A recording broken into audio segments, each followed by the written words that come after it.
last weekend we had the second round of the presidential elections here in Romania. And what I'm showing here is a list of which is supposed to be a voting list here in Romania, but the deceased people. So there has been a political analyst who has done some calculation, and he has found in 2 districts and or even they call it communes, there were more than 500 dead people on the list. So these were very, very small communes where he did the test, and we've calculated that if you extrapolate this, 1.7 million dead people are on the list. So these people had a vote, and obviously on the pro-EU candidate. But you might say 1.7 million, but I was just in my head doing some calculation. The total population in Romania is approximately 20 million. Well, to exclude, folks younger than 18, whatever. So what's that? 10, 12 million? So 1.7 out of 10 is huge. Massive. Yeah. And I mean, you don't get 100% voting as well. It's usually 50% or something like that. So yeah, so that is a huge percentage of dead people who supposedly have been voting. Obviously, the candidate who won by a far majority, the first one, he's called George Simeon. He came now second, whereas in the first one, the guy who became fifth, who is the mayor of Bucharest, he won. Which is really strange, yeah?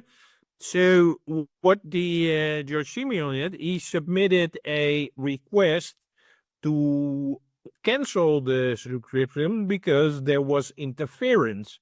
Well, there was these deceased people who were supposedly, but the main thing, what happened and has been confirmed and has been checked, is that France was trying to interfere in the elections by their intelligence officer, because France has approached Telegram, the messaging app, maybe number 2 or after WhatsApp, Telegram. They've approached Telegram and say, we want you to censor Romanian conservative voices on your platform. And the founder of Telegram, Pavel Durov, he's the founder, he said that he was willing to testify that he was approached by the French to silence these conservative voices. So that's what he publicly said. He's like, hey, I'm willing to testify for that.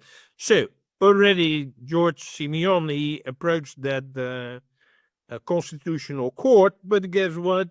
The case was already discussed. I think it was last Friday. And guess what? They, after a few minutes, while he was explaining his case, they rejected his case. So it's like something which, I assume if you try to explain this and what's happening, it will take close to an hour, I guess. Yeah? And where you explain this thing. But after a few minutes, you say, well, thank you very much. Your request is canceled. We don't accept it. Goodbye. That is the current situation here, is that the fraud case where they have a clear proof, evidence, everything, even a witness, like the Telegram founder, is like, no, case closed, everything's fine. So really curious about what's going to happen here, but it's clear that we are not living in a democracy anymore. It's a full dictatorship.